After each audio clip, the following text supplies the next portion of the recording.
سوال یہ پوچھا گیا ہے کہ اگر فجر کی انسان نماز ادا کر رہا ہو اور دوران نماز سورج طلوع ہو گیا ہو، یعنی ایک رکعت پڑھ لی اور ایک رکعت ابھی رہتی اور سورج طلوع ہو گیا، اس کا ٹائم ہو گیا ہو، تو کیا ایسی صورت میں نماز ادا ہو جائے گی یا نہیں؟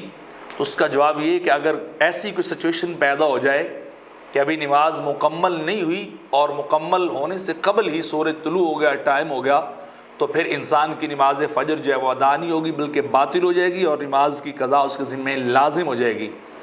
تو لہٰذا وقت سے پہلے ہی نماز کو جو ہے وہ ادا کرنا چاہیے۔ ہاں البتہ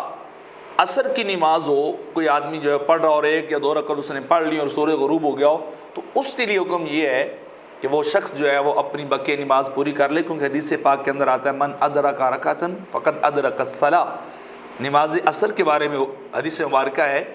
کہ جس نے ایک رکعت بھی سورج کے غروب ہونے سے پہلے پا لی تو وہ پڑھ لے، اس کی وہ نماز جو ہے وہ پوری ہو جائے گی۔ فتاوی شامی کے اندر بھی اسی طرح جو ہے وہ لکھا گیا ہے، کیونکہ فجر کا وقت مکمل ہی جو ہے وہ کامل ہوتا ہے اور عصر کا وقت ایسے نہیں ہوتا۔ یہ علت اور وجہ ریزن سبب بیان کیا علماء نے کہ فجر کی نماز کیوں نہیں ہوتی اور عصر کی کیوں ہوتی ہے۔ تو چونکہ فجر کا وقت مکمل ہی کامل ہے تو کامل وقت جو ہے وہ مکمل طور پہ اس کے اندر مکمل وقت میں ادا ہوگی تو نماز ادا ہو جائے گی، ورنہ نہیں۔ لیکن چونکہ ناقص وقت وہ قرات والا وقت شروع ہو جاتا ہے عصر میں، اس وجہ سے کہتے ہیں کہ اگر ایک دو رکعت، چونکہ حدیث پاک بھی آ گئی اور اس کی علت بھی بیان کر دی، کہ اگر ایک دو رکعت پہلے پائے گا اور پھر سورج غروب ہو گیا تو پھر اس کی نماز عصر کی تو ہو جائے گی لیکن فجر کی نہیں ہوگی۔